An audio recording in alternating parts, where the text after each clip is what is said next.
Hi, and welcome to the Mostly Traverse City podcast. I'm glad that you're listening. I am here with my friend Alaina Leech from Lake District Wine Company. Hello. We've known each other for about 3 years. I was doing the math on the very first time I went into Lake District Wine Company. It was like, I think it was before Thanksgiving, maybe in 2021. Okay. Yeah. So 3 years. Yeah, is that when did you guys? We bought it in May. Okay.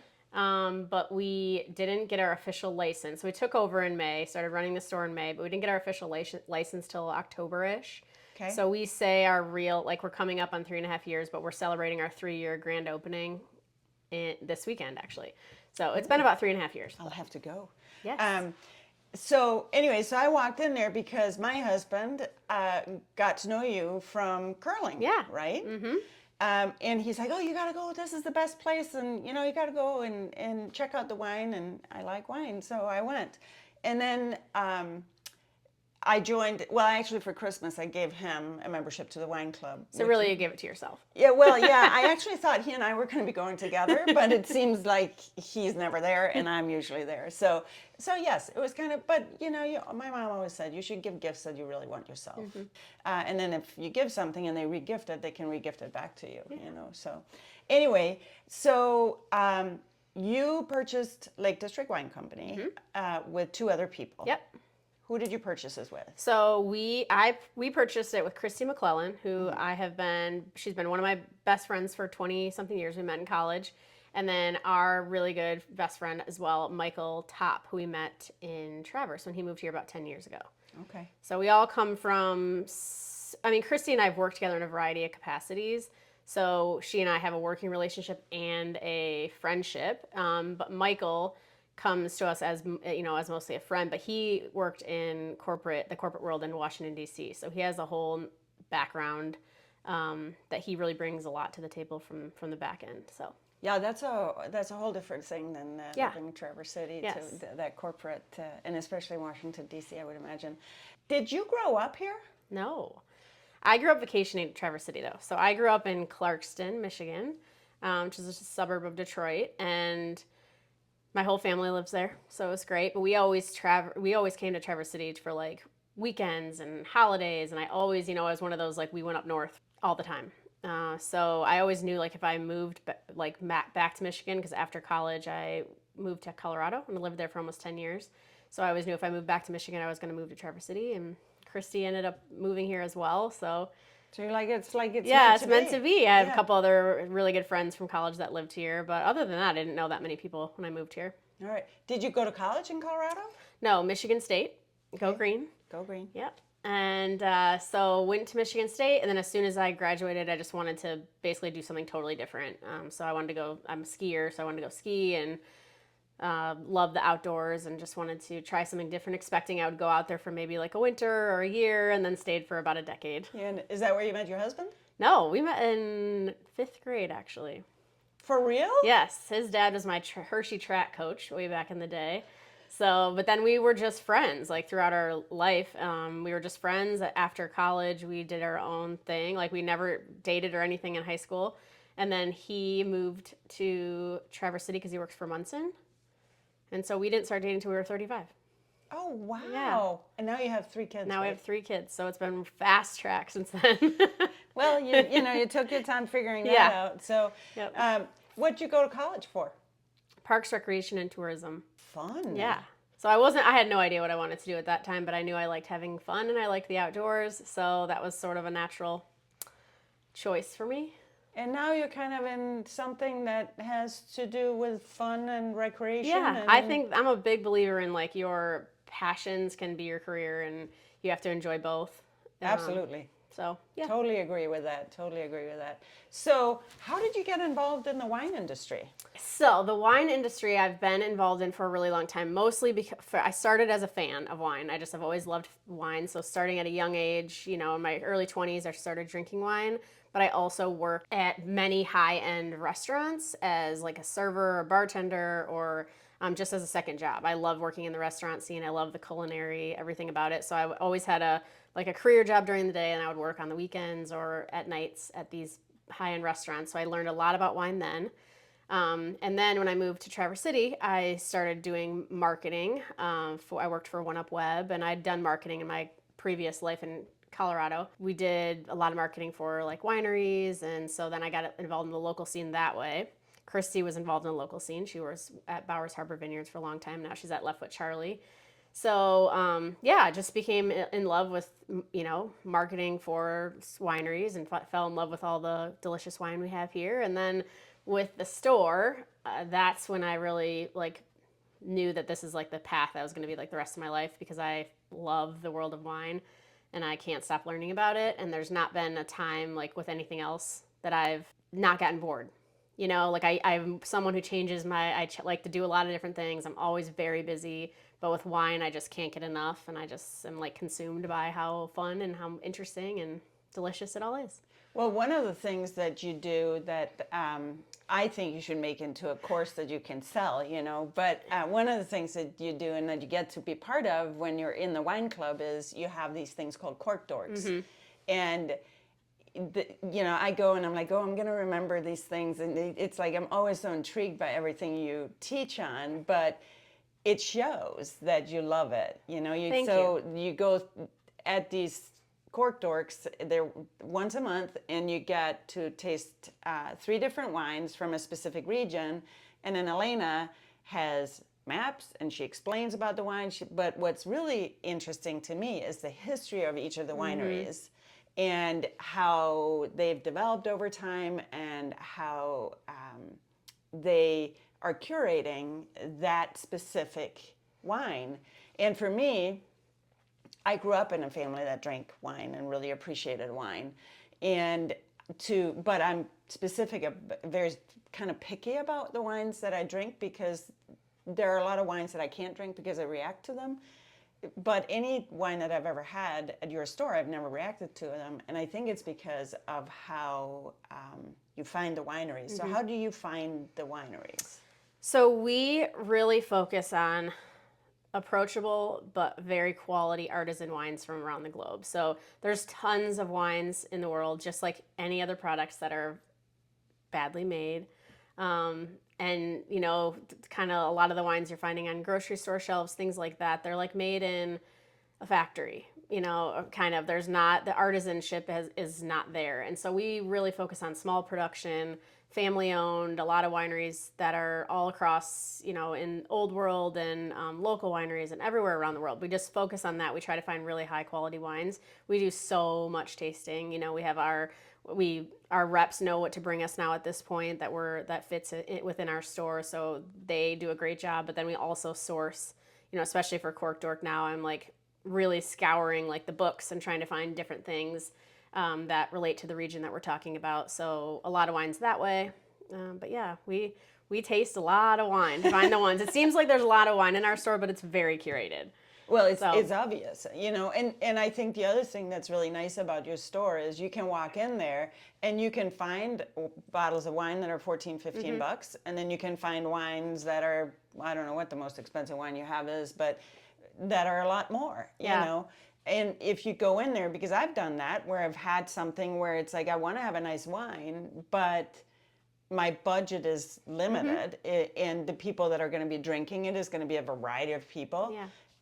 And I walk in, I say, okay, this is how many people I need wine for, and this is how much money I have. What works? And you guys are amazing at helping you not feel like an idiot, really. Which sometimes you walk into some wine stores and you're like, oh. And that's the opposite of what we want people to feel. We want you to feel welcome and come in, because wine, there's so much to know. So the more you know you don't know. And even me today, I still feel like, oh my gosh, there's it's never ending. So like the last thing we want is someone to come in and feel like they don't feel comfortable, they don't know what to pick. So we hand sell, we talk to everybody, we figure out what works for you.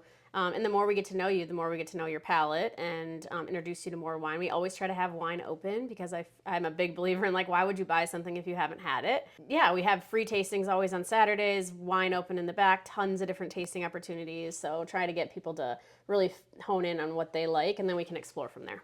Right, and that's what I love about it. Again, it's an easy store to walk into. So your anniversary is this weekend. That's exciting. Yeah. Which because I don't know actually when this is going to be published, this interview, but we're in October, the end of October. Mm-hmm. So the end of October. So if you miss the 3-year anniversary, you can go to the 4-year anniversary next year. Yeah, you can, or you can just come next weekend. It's fine. Right. Any weekend is a celebration, and that Right. has been my impression. So you ended up moving back here because growing up, you knew that this was the spot that you really enjoyed. What are some ways that people do you think that you would suggest to people that they could get involved with, aside from the cork dork, obviously? Yeah, so when I first moved here, I did have like 3 of my really close friends that lived near here or close, but they were all in a different place than I was. I moved from Aspen, Colorado, and I knew that I wanted some place that had a vibrant local downtown. I like small towns, but I want there to be a lot to do. I'm an outdoor person, so I need there to be a lot of activities. And I'm obsessed with activities, to be honest. So like I need there to be a lot to do. So Traverse City fit the bill. But all my friends were married with young kids, and I felt out of place when I first moved here because that was who I knew. And, so I met a lot of my friends when I worked at One Up Web. That was a marketing agency, so through work. And they were people my same age, or a lot of people had moved here for that job or moved from a city to work at a tech company. A lot of people are working from home now, but there are a lot of places you can go to like co-op, co-working spaces where you can meet other people who are in the same boat. So I suggest that, don't just sit in your house. It's hard to meet people that way. Where you work, and then go to public places, go to coffee shops, go to places where you're going to be around people and kind of immerse yourself in that way. I also, honestly, curling. We did curling, and that was a way I met a ton of people, all different ages. And my friends did it with us, and then the more and more people did it, it was so fun. I think we were maybe the second year we did curling. I don't know, but we did it for so many years, and we still love it. It's so fun. Yeah, that is a good way, and I think one of the things too is with curling, if you're just looking at that, one of the unique things about it, I think, is that you meet people across all different socioeconomic aspects of the area. You meet all different ages, all different abilities, but you can play with people of all different abilities. And I think one of the nice things about the curling club or curling in general, is that it's a really friendly sport. It is. You encourage one another. You don't, you're cheering for one another. And I'm not very good at curling, but when I do, it's always nice because even like the team that you're playing against, they'll always be willing to help you, and teach you when you're going along. They're just happy to have the more people, the more viable their community can be, especially with the new facility. So, yeah, curling has been a great addition to the community. A fun thing. It is a good addition. So, so obviously, and my husband would agree, join the curling club. It's a great way to meet people, no matter who you are. yeah, and especially now because now that they have, when you started curling, they were still at center ice, so it was late at night. Now, because of the facility, you can really curl at all times. And then obviously, like if you like outdoor stuff, there's hiking clubs, there's the TC Track Club, biking. There's a lot of different things that you could join. Okay, so if you just came here just for a weekend or a week, what would you say, like, what's something where you like, oh, if you're here, like we're coming, again, we're going to be coming into the fall, winter time. In the summer, everybody, of course, is the beach, but in the winter time, it's a little different. So what are some thoughts that you have on where people what's like something you shouldn't miss? Are we talking about just downtown Traverse City or like the area in general? As a whole. Okay, so there's so many beautiful hikes that I think are just as beautiful, and if not more beautiful, in the winter. There's a good trail system back on like Old Mission where the lighthouse is, all the way at the end. There's a trail system, but then you also can see the lighthouse. It's on the water. It's gorgeous. So I think that you can cross country ski, snowshoe, or just plain hike back there pretty much all year round. And at Sleeping Bear, you can't miss it. If you've never been, you have to go no matter what time of year. So I would say Pyramid Point or like Empire Bluffs are two trails that you can hike all year. And then as far as, I always think for me, experiences are, and I love food and wine. So there's amazing wine. Can't miss them. Some of my favorites are in downtown Traverse City, Left Foot Charlie. So definitely go there. There's the Barrel Room, and then they also have their own winery. And then Boss Wine, which is in Elk Rapids. So go there. It's a husband and wife team, and they're just fabulous. Amazing wine. So those two, can't miss those. And then I think for restaurant, Trattoria Stella.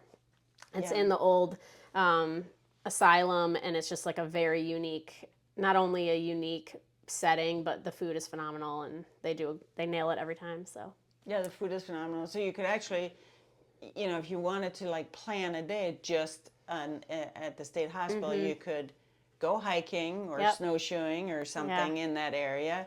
You could do a tour. I've done that. That's really neat. And then you could stop and have a glass of wine in the Barrel Room, and then you could have dinner at Stella's. Yeah, and then you don't even have to really leave that little area. Right, so right. It's nice. Stella also has the best by far wine list, in my opinion, in town. They have over 400 wines. That is. Do they really? I Yeah, didn't know highly curated. Amanda Danielson puts that together, and it's phenomenal. Wow, I did not know that. That's interesting. Do they do wine tastings with you, like where they pair food and? They will always give you recommendations. I mean, I never go in. Sometimes I'll go in and pick, if I'm craving something, but most of the time I just have their server pick something that they think that I'll go with, and I've never had a bad wine. I mean, that's kind of the fun of it. And so they'll always pour something for you to try, or they have a great local list, and they also have great, amazing Italian lists and wines from all over. That's amazing. So what's your favorite dish there? I know it changes. Ooh, it's rough because their menu does change every day, and it's very seasonal, but I think the carpaccio, the beef carpaccio, every time. The octopus every time. I think with their homemade pastas, I usually get like split a pasta or something, ravioli, whatever they have. So the carpaccio, that's one of my favorite things. It's so delicious. It's so good. What wine, like if you have a wine with that, is there a name of a wine that you can think of? So I like, with carpaccio, depends if I'm drinking white or red, but usually I have both. So I would say a Nebbiolo, probably an Italian Nebbiolo. Yeah, from Piedmont, just a nice, maybe with a little age on it. But it's a lighter style, but still with great acid and great tannins, and it goes well with meat. So. Well, and carpaccio is that, and it's delicious. Yeah. It's so good. So if you, when you think of yourself, I know what I think your superpower is, but if you were to say something about you that you think it's like, this is what I'm really good at, or this is what I think people would think of when they think of me, what would it be? I don't think I've always been good at this, but I am getting much better. I think people always say like how much I do. I have 3 small kids. I'm doing a high schooling for wine studies, and then also with my businesses. So I have a lot going on all the time. I have big boundaries. I have to. I am not a fan of the person that says you can do it all. I don't think you need to say that. I think you need to be present in what you're doing at that moment. And I think that's really what I've gotten good at, is like when I'm at work, I'm at work. When I'm with my kids, I'm with my kids. When I'm with my friends, I'm with my friends. And I'm not trying to like multitask a million things, because I think as women too, like we're so good at multitasking. It's easy for us to just be like, oh, I can get all that done today. But why? Then you're just stressed out all the time. So like set some times, like, I have 2 hours right now that I'm just with my kids, and then I have an hour I can do something else. And I just really try to prioritize my time that way, because it gets so overwhelming. So it's being present. Being present, yeah. Yeah. And, I think, I hadn't thought of that with you, but I think that's true. You are present, and you can tell that you're not distracted when you're talking to someone. You're very focused on what you're doing in that time. And I was thinking when you were saying that thing about, I can do it all. Well, you might be able to do it all, but are you doing it well? Yeah. And even if you are doing it all, it's then you're constantly thinking like, oh, I also have to be doing this, or a lot of times I was trying to like do some work at home when I have the kids, and you just can't. I couldn't do it. I was getting so frustrated with not only like them because I have to get work done, and then also that I had this plan for work that I needed to do that I couldn't get done, and so then it was just too much pressure for myself. So I found that I just take that off, and there's time in the day for, if you're going to sign up for things, you have time for them, so dedicate it to it. And if you don't, take a step back and don't try to do it all. There's different times in your life that you'll have more availability in different time, and sometimes there's more important things. I have a coach, and she says, no is a complete sentence. It is, yeah. It's like, but it's so hard, especially because we're told you can do this, or you should help out with this, or do this, and I do think also there are times in life, in your span of life, where, like, especially when you have kids, it's like you have to be able to be present with them. Yeah. And it's not necessarily how much time you're with them, because if you're with them, let's say 10 hours, but you're distracted 9.5 of it, then that's not quality time. No, it's not quality time. And quality time is definitely my love language. So I very much value that in all of my relationships. So I have to, if I'm going to value it, I have to give it too. So I've just found throughout my more adult life that I have to prioritize certain times. I love that. I think that's amazing. Thanks. I think your superpower is doing the teaching. Your brain is like filled with all this knowledge. And like I said, I go and I'm like, okay, I'm gonna remember that, and then I walk out, and all I remember is that was a good wine.